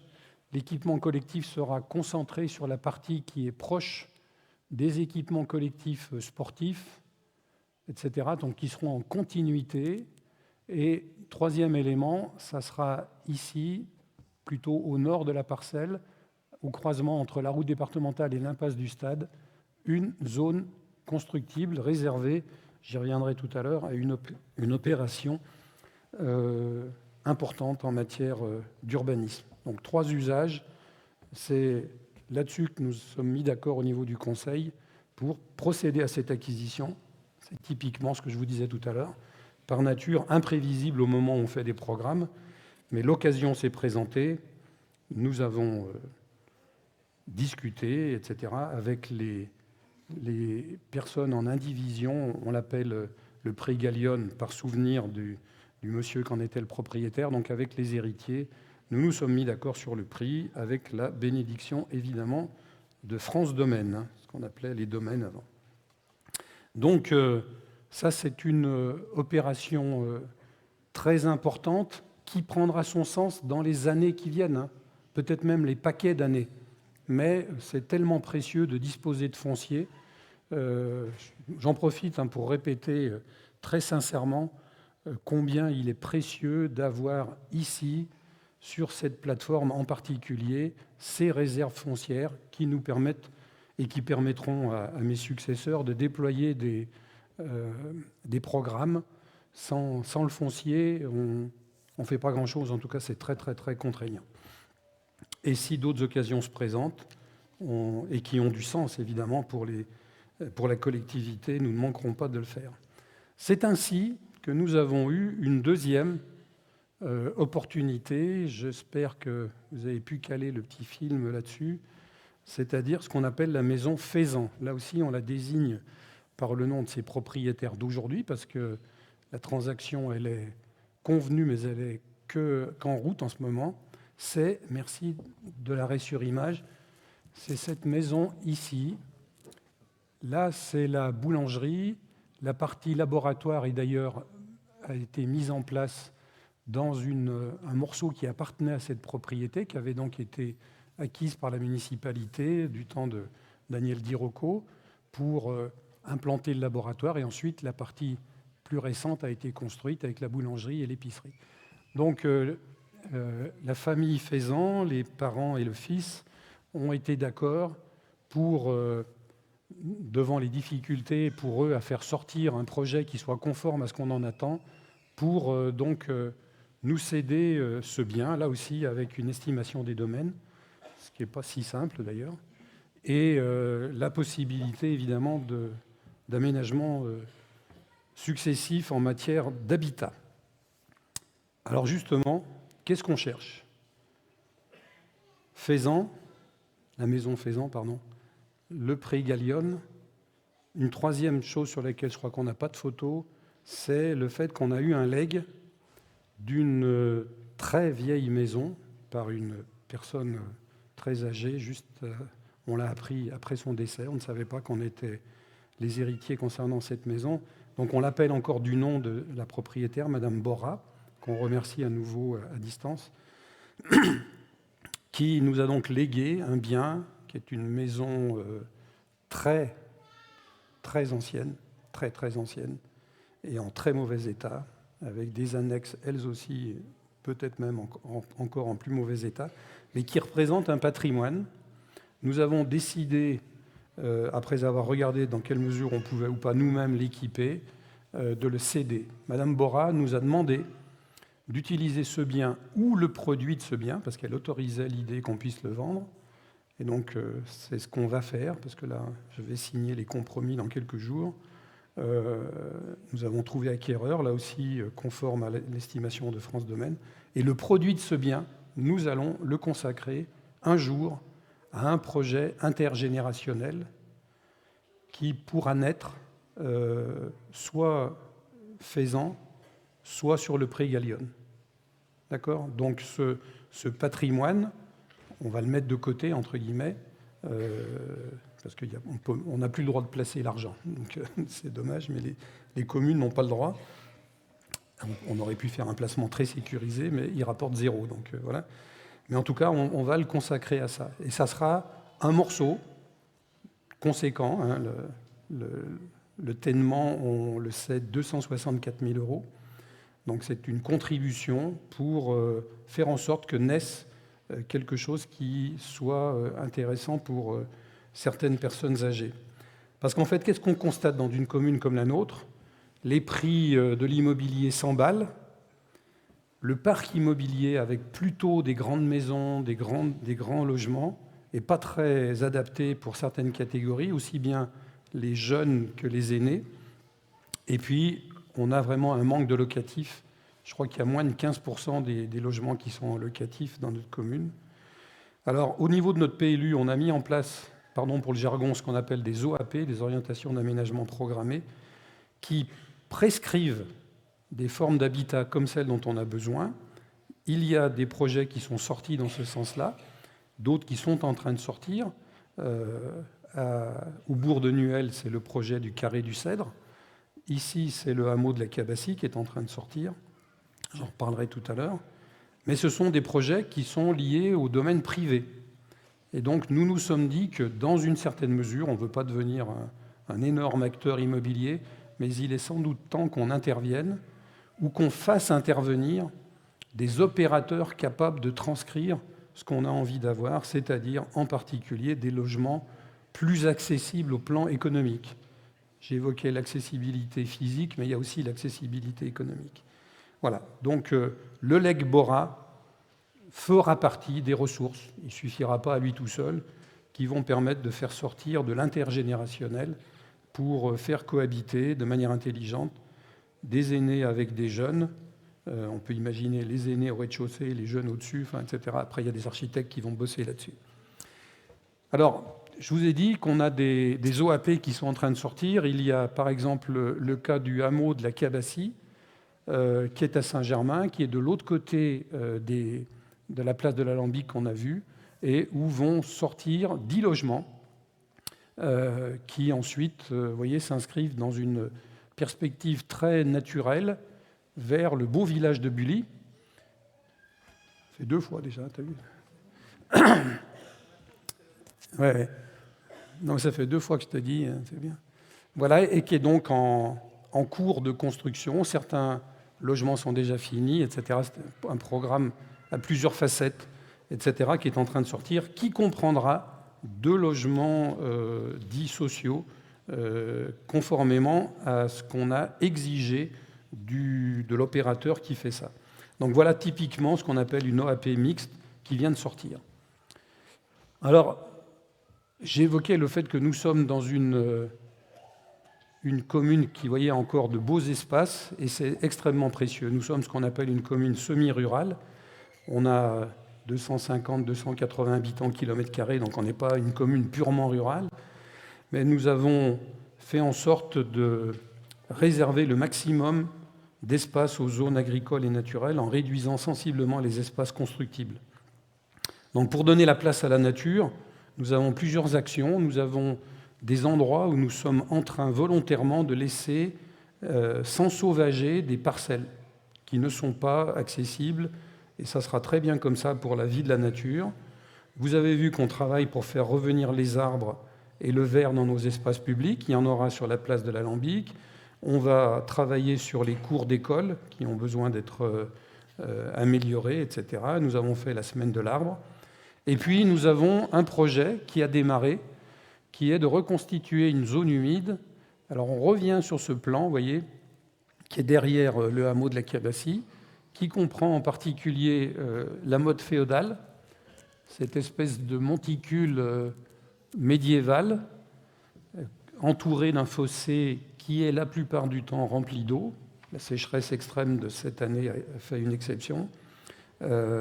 Et donc, il y a ici un très beau programme qui a 3 dimensions. Une dimension écologique, une dimension hydrographique, parce qu'on va recalibrer le bassin d'orage, de manière à ce qu'il reste à la fois un bassin permanent, mais qu'il ait aussi sa fonction de régulation du petit ruisseau qui de temps en temps s'énerve et fait du dégât, etc. Puis une 3e dimension pédagogique, avec un parcours pour tous ceux qui voudront en profiter, et en particulier nos enfants et nos scolaires.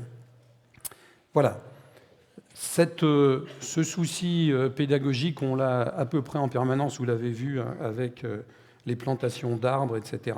Et il y aura un parcours fléché.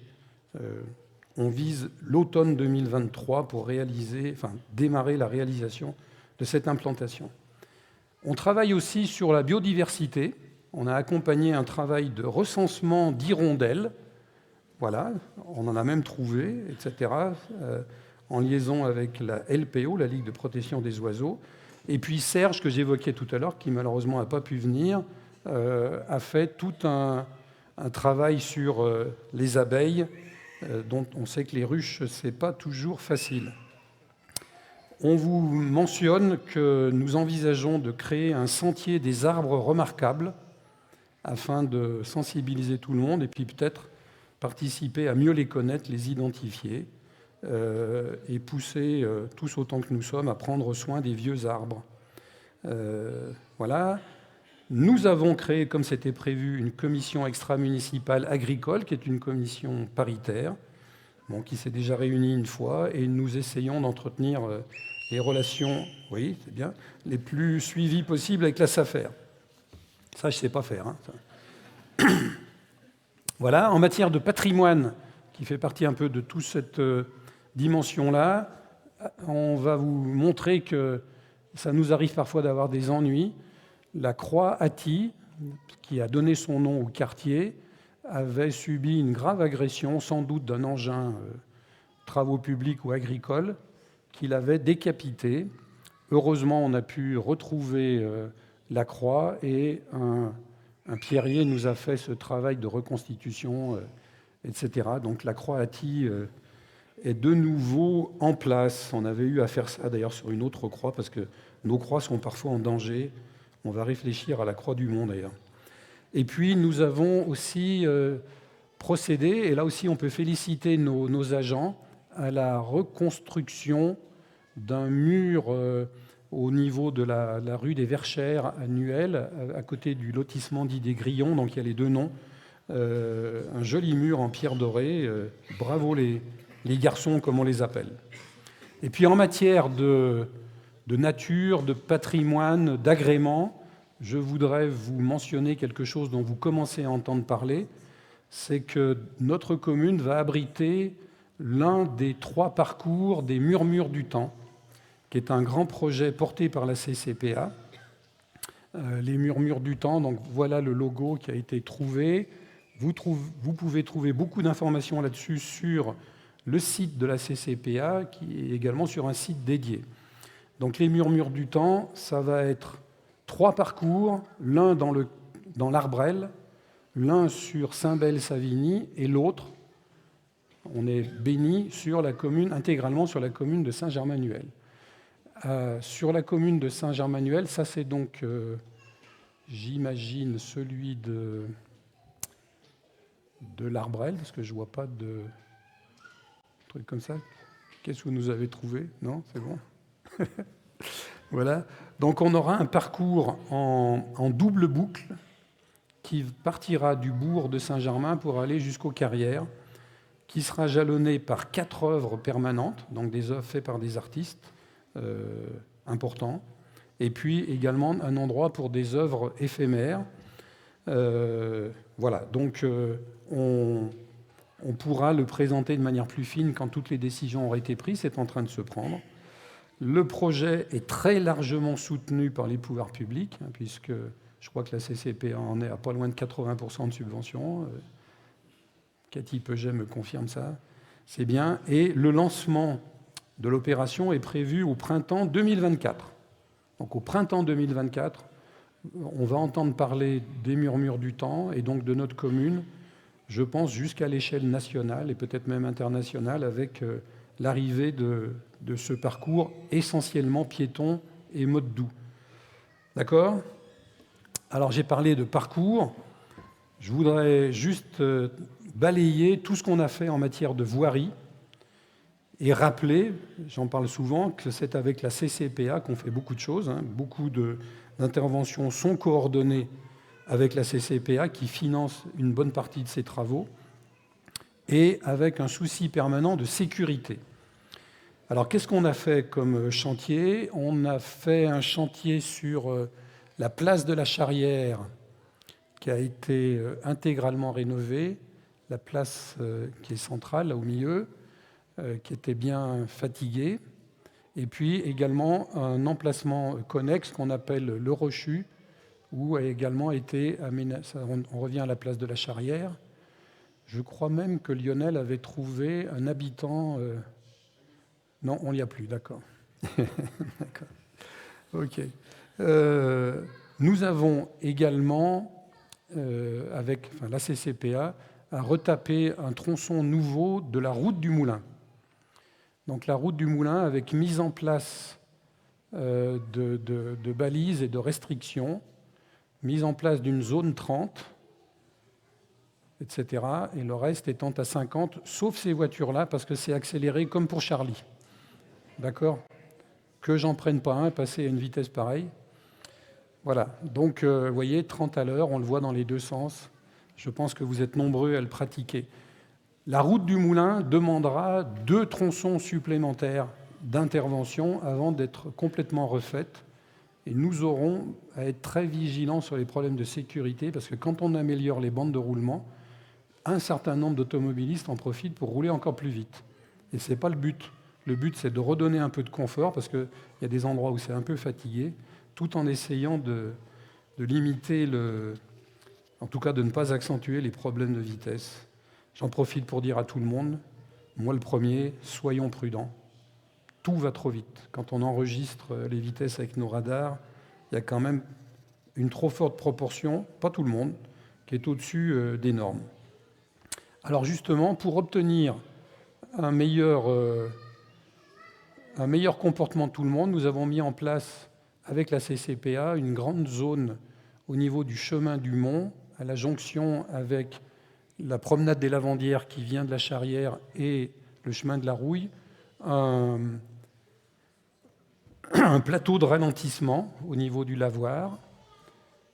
Son élaboration a pris un peu de temps. Alors je rassure tout le monde, un coup c'était pas assez, un coup c'était trop. C'est l'entreprise qui a fait ça à ses frais. Ils doivent nous donner un truc conforme aux normes, ce qui est le cas désormais, et qui oblige tout le monde à marquer le ralentissement qui est nécessaire et du coup à améliorer considérablement la sécurité. Et alors sur le chemin du Mont, nous avons fait une autre opération qu'il est d'autant plus précieux que vous preniez bien en compte qu'il est possible qu'on en fasse d'autres à d'autres endroits, qui répond au joli nom de chaussée doux. Chaussée à circulation douce. Chaussy-Doux, codifié par les panneaux que vous avez vus, et marqué au sol par une bande centrale qui est réservée, a priori, que les voitures doivent emprunter. On est conscient que ce n'est pas plus large, d'ailleurs, que ce que devient le chemin juste après. Donc il y en a que ça émeut, mais quand on est dans le chemin après, c'est la même largeur. Et que l'attitude qu'il faut avoir, c'est d'abord de rouler doucement. Ici, à cet endroit-là, c'est plafonné à 50. Vous avez le droit de rouler qu'à 40. Hein. Et deuxièmement, de laisser la priorité absolue aux piétons et aux vélos qui peuvent se trouver. Ce qui veut dire que si vous êtes face à un autre véhicule qui respecte comme vous la chaussée centrale, il faut ralentir, vous mettre derrière les piétons et ne faire la manœuvre qu'une fois que l'autre véhicule est passé. Ça marche à plein d'endroits, dans plein de pays. La commune de Savigny a commencé ça avant nous et ça marche. Voilà, ça demande un peu d'adaptation. Il y a peut-être un ou deux panneaux encore qu'on va améliorer. Voilà. En matière de travaux qui conditionnent la voirie, j'en ai parlé rapidement tout à l'heure, je me permets de prendre le bâton, c'est la réfection de ce mur-là qui sert de soutènement à la route qui permet de rejoindre le parking du cimetière de Nuel. Et comme je le dis dans le petit reportage, ce mur s'est révélé en mauvais état lorsqu'on a enlevé les tombes très anciennes qui étaient devant et qui quelque part le soutenaient. Et puis on a buté sur deux avis très différents d'experts, et dans ces cas-là, on en prend un troisième, dont on espère qu'il nous amène la vérité. En tout cas, on sait ce qu'on doit faire. On a désormais des avis plus convergents. OK, donc c'est parti. En matière de sécurité aussi, pour votre information, nous avons mis en place 3 défibrillateurs dans la commune. Un qui est celui que vous voyez là, qui est adossé à la mairie, donc qui dessert en particulier tout ce qui pourrait être la fréquentation de l'église. Hein, c'est centré sur les endroits où il peut y avoir beaucoup de monde.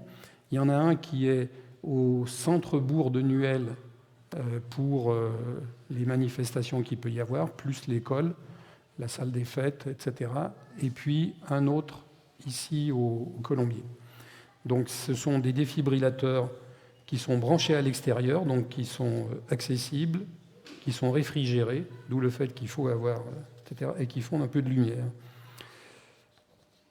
Et en matière de sécurité, je les ai salués tout à l'heure, nous sommes très très contents de pouvoir nous appuyer sur un escadron de pompiers.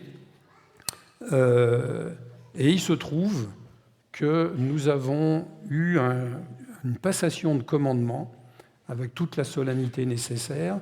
La passation avait déjà eu lieu de manière opérationnelle entre Luc Boinon et Christophe Jobert, mais les grandes autorités sont venues, avec en particulier le contrôleur général qui dirige le SDEMIS, qui a remplacé M. Delegue, donc le contrôleur général Claveau, avec les représentants du département, en l'occurrence avec Martine, qui était venue. Et puis, à cette occasion, donc, Luc a reçu à la fois un insigne honoraire supplémentaire qui fait qu'il est maintenant presque général, je ne sais plus, etc.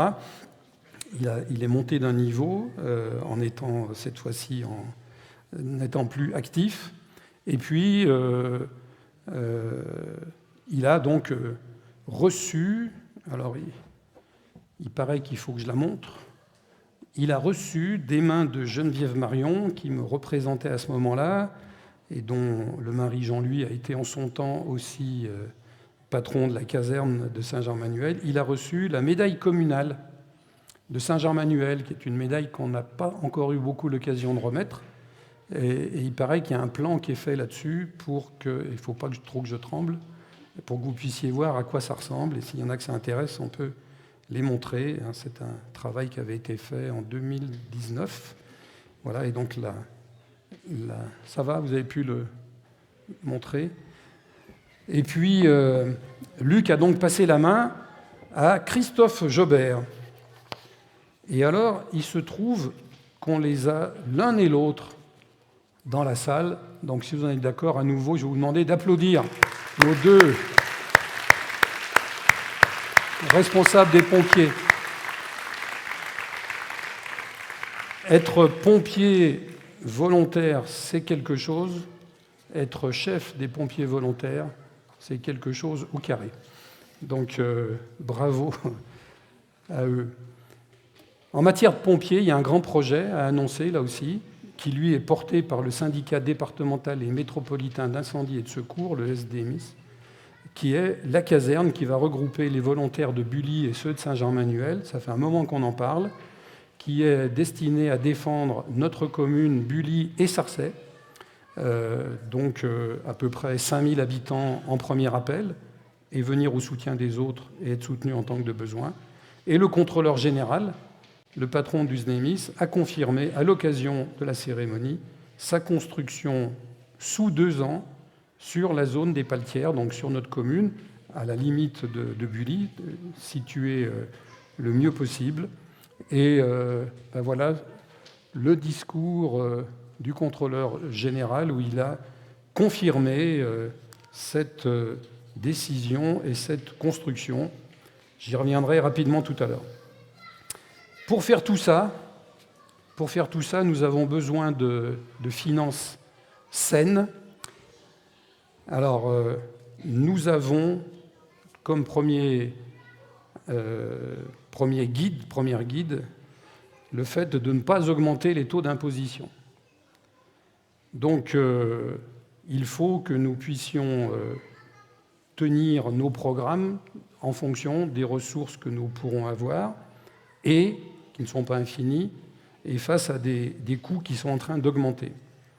Je voudrais juste mentionner que, comme on a une capacité d'autofinancement qui a été jugée correcte et qu'on avait une bonne trésorerie devant nous, paradoxalement, ça nous a permis de nous endetter dans les meilleures conditions. On a pu vérifier un adage qui est un tout petit peu abusif, selon lequel on ne prête qu'aux riches, parce qu'on a pu, du coup, lever, pour financer le prêt Gallione, 550 000 € pour 1,5 hectare. Nous avons pu lever 400 000 € à un taux de 0,43% par an sur 15 ans, fixe, non révisable, sans condition. Voilà. Vous avez le droit d'applaudir l'équipe financière. Voilà. Et ça nous permet d'étaler cette charge de manière à ce qu'elle n'entrave pas la marche. On voulait saisir cette occasion. Le fait d'avoir ce financement qui en a financé une grosse partie nous a bien aidés. Nous sommes comme vous, comme les collègues d'à côté, entre autres Bully, 3 fois, confrontés, là c'est moins drôle, à l'explosion du coût de l'énergie. Non seulement ça explose, mais on ne sait pas où on va. Ce qui est un facteur supplémentaire très embêtant. Donc nous avons lancé un programme d'économie d'énergie. Toutes les lampes maintenant sont en LED, ici dans cette salle. Et même les sportifs s'en réjouissent, ça leur va bien. Nous avons fait la même chose sur le plateau sportif. Il y a tout un programme à faire sur l'éclairage public extérieur parce que le CIDER est débordé. Nous avons adapté les horaires d'éclairage. Désormais, c'est nuit à 22h. Et nous redémarrons à 6h30. Le fait d'avoir plus de 8 heures de coupure d'électricité nous a permis que le CIDER fasse les interventions sur les armoires gratuitement. Sinon, ça coûtait 2 400 €. Donc, on a au moins, entre guillemets, économisé cela. Nous avons veillé à la température des salles. Il ne fait pas très chaud. Moi non plus. Voilà, il ne fait pas très chaud. On essaye de faire attention à ça. Et nous avons fait une première opération de photovoltaïque parce que nous avions, on a combiné le fait qu'il fallait qu'on change la toiture de la mairie principale à Saint-Germain. Et donc, nous avons opté pour une toiture en tuiles avec des tuiles produisant du photoélectrique. Donc une technique française d'ailleurs, et qui permet la meilleure harmonie possible, j'espère que vous en êtes d'accord avec nous, d'une toiture qui par ailleurs produit de l'électricité sur 2 faces qui ont été calibrées, etc. Nous avons au passage fait tomber ça c'était avant, nous avons fait tomber au passage 2 cheminées qui gênaient l'éclairement et la production électrique. Voilà. Donc en matière de finances, ce que je voulais partager avec vous, c'est qu'on est face à une incertitude certaine. On est certain qu'on ne sait pas bien où on va. Évidemment, nous guettons tout ce qu'on peut glaner en matière d'aide potentielle. Alors derrière les effets d'annonce, il faut parfois regarder de plus près, mais enfin, il est évident qu'on fait attention à ça, à certains contrats, à la réversibilité de certains contrats, etc. Et bien entendu, nous ferons des points encore plus réguliers que d'habitude sur nos capacités financières. Ce que je voulais vous dire, c'est que par rapport au programme que je vous présente, nous avons constitué des réserves suffisantes pour en démarrer la première partie. Et puis le rythme ensuite, puis vous avez compris que ça s'est âgé sur pas mal de temps, sera conditionné par ce qui va se passer sur les ressources en n'augmentant pas les taux d'imposition, puisque c'est l'engagement qu'on avait pris. Voilà, j'arrive presque au bout. Il y a quelque chose que je veux partager avec vous, parce que non seulement lors de cette réunion, à laquelle on tient beaucoup, mais aussi de manière plus générale, on essaye de communiquer, de vous informer, de partager ce que nous faisons. Et il faut impérativement qu'on puisse relayer les événements, les urgences, tout ce qui se passe, mais aussi de temps en temps communiquer des choses plus lourdes, les grands projets, etc. Il faut qu'on soit là aussi pour aider les associations à relayer leur info. Alors, ce que je voulais vous dire, on va y arriver. Premièrement, il y a une habitude de plus en plus grande qui est prise par beaucoup d'entre nous concernant l'usage du numérique.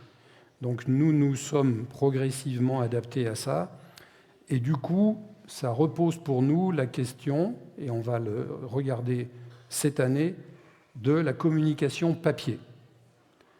Ça ne veut pas dire qu'on va l'arrêter, on va en examiner les supports, les fréquences, les formats, de manière à être pertinent par rapport à ce que les uns les autres on attend. Donc, il y aura un chantier là-dessus. Et je profite de ça pour dire que l'équipe communication vient de faire un énorme travail sur la partie Internet, donc elle aura du temps pour parler maintenant du papier. Voilà. Parce qu'effectivement, aujourd'hui, nous avons, normalement, j'espère que ça marche, nous avons lancé le tout nouveau site Internet de la commune. Et à 18h, le site Internet que vous voyez là vient de démarrer. Et vous en avez quelques animations potentielles. Vous pourrez, de chez vous, en prendre connaissance. Il y a encore 2 ou 3... c'est comme dans une maison, il y a parfois la peinture qui n'est pas tout à fait finie à tel ou tel endroit, mais c'est vraiment quelque chose de complètement nouveau. Le sigle répond à la fois à l'exigence, alors c'est un mot franco-machin, etc., responsive, on dit, bon, c'est comme ça, c'est-à-dire en fait compatible avec les petits formats d'écran, les portables, les tablettes, etc., et puis permet de décliner toute une charte graphique que vous apprendrez à connaître. Et c'est un site Internet très riche. Permettez-moi de dresser un immense merci à l'équipe d'élus au féminin, parce que je crois qu'il n'y a que des dames, qui a travaillé là-dessus encore hier soir, parce que le contenu a été travaillé. Bravo!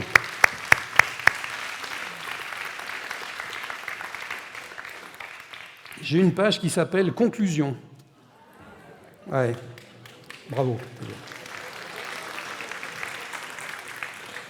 Donc je voulais vous dire, en synthèse, après un relatif retard à l'allumage lié au contexte sanitaire, vous avez vu que nous avons d'ores et déjà réalisé de nombreux chantiers et que nous lançons des projets importants pour l'avenir de la commune.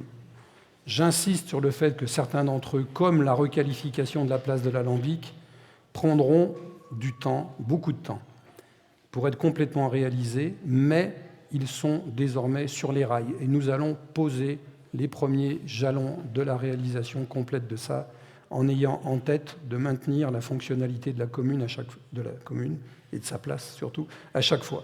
Voilà. Donc si je récapitule, dans l'année qui vient, décision sur la salle modulaire au printemps. La voirie de la Cabassie avec les bornes de recharge, on n'en a même pas parlé tout à l'heure, qui permettra de desservir le hameau, mais surtout, c'est pour ça qu'elle est publique, d'ouvrir de nouveaux parkings. On va réduire des parkings sur la place de l'Alambic, mais on en ouvre des nouveaux sur la place Bresse et sur cette future avenue à venir, etc. Donc on peut penser pouvoir faire ça à l'automne, et cet emplacement comportera des bornes de recharge, cofinancées par le CIDER. Le chantier Cabassie Nature démarrera à l'automne. Le parvis de l'église de Nuel, on réouvre l'étude, et l'objectif, je l'ai dit, d'ici à fin 2023, début 2024, ce sera fait. Dans l'intervalle, nous aurons décidé de l'implantation du nouveau centre technique. Nous aurons programmé la phase 1 de l'Alambic. Vous aurez vu les premiers travaux du tennis communautaire. Ce n'est pas nous qui payons, comme disait l'autre. On met à disposition le terrain. On saura quoi faire, et sans doute on les aura fait sur les travaux d'étanchéité de la toiture, la partie de la salle ici, et la partie verrière, on verra en fonction des finances. Le parcours artistique CCPA aura avancé, et le PC de la caserne du SDEMIS doit être déposé d'ici à la fin de l'année. Et comme c'est sur notre commune que ça se passe, je pourrais vous dire si ce PC est déposé ou pas. Voilà, j'ai fait la synthèse. Je vous confirme qu'après, tous les élus sont à votre disposition. Ils ont commencé à prendre place pour discuter avec vous des enjeux, et y compris avec moi, bien sûr, de ce que nous venons de vous présenter, et qu'il y a une réception, un buffet avec la maison Chambre. Je ne voudrais pas manquer de remercier pas mal de monde, de remercier les élus qui s'investissent beaucoup, de remercier les conjoints qui subissent quelque part l'investissement des élus. Merci, c'est sincère. Nos agents, on a de bonnes équipes, etc. J'ai failli oublier, c'est le mot agent qui m'y fait penser, mais ce n'est pas à ce titre-là. Fabuleuse performance du Téléthon sur la commune, donc c'est les donateurs, mais c'est surtout Thierry Perret. 5 800 €, record battu.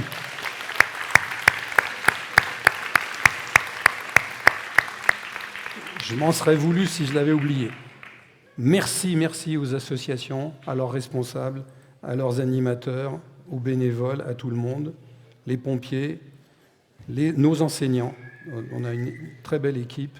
Et puis merci à tous les bénévoles qui accompagnent ce que nous faisons dans différentes actions.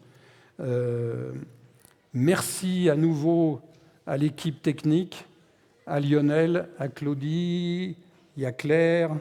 Voilà, bravo, merci.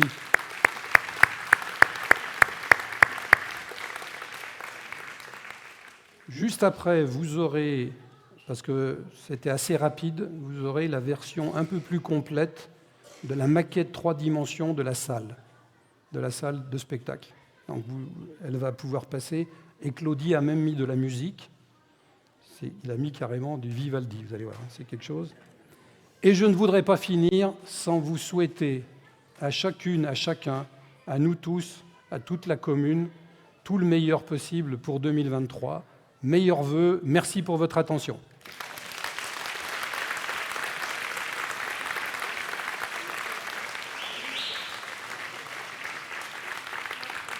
Merci. Et on se retrouve pour boire un coup.